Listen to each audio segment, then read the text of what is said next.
George Russell opens up about Mercedes' future. George Russell is gearing up for the biggest challenge of his career as he partners Lewis Hamilton next season, yet the Briton says he's ready for the challenge, admitting it could even be a bit easier than his time at Williams.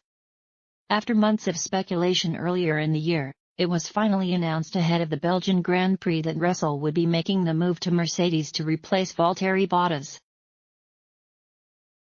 The Finn has spent the past 5 seasons playing second fiddle to Hamilton, but Mercedes have switched things up with Russell seen as the team's future. In an underperforming Williams, Russell impressed over the first half of the season.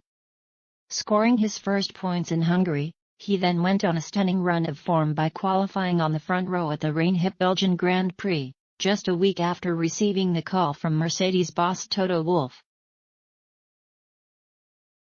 The 23-year-old also impressed in Russia after qualifying third in Sochi, knowing his fate was now set at Mercedes next season. And Russell now has his eyes set on beating 7-time world champion Hamilton in 2022. I think I'm pretty grateful for the difficulties that I have faced on the track throughout these years, because quite often when you get in a faster car and a car that is more complete, things just naturally feel easier, Russell said.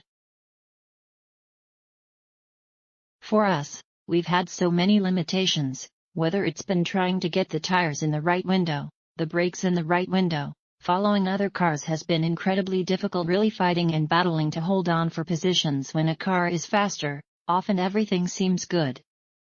The strategy is always good if the car is fast. You start becoming luckier. These things start falling your way, and I feel, more of a rounded driver because of this. I often talk with my trainer about building this toolbox of experience and knowledge that I'm sure, throughout my Formula One career, I'm never going to have a car that's the quickest year after year or the best year after year, but if I do have a car that's very difficult to drive, I've had these experiences that I can just go back into the toolbox and remember what I experienced prior to 2019 or these last few years. So, I feel pretty fortunate to have had this. Russell initially sent ripples through the paddock when he stepped in for a COVID-stricken Hamilton at the end of 2020 at the Sakir Grand Prix and drove brilliantly.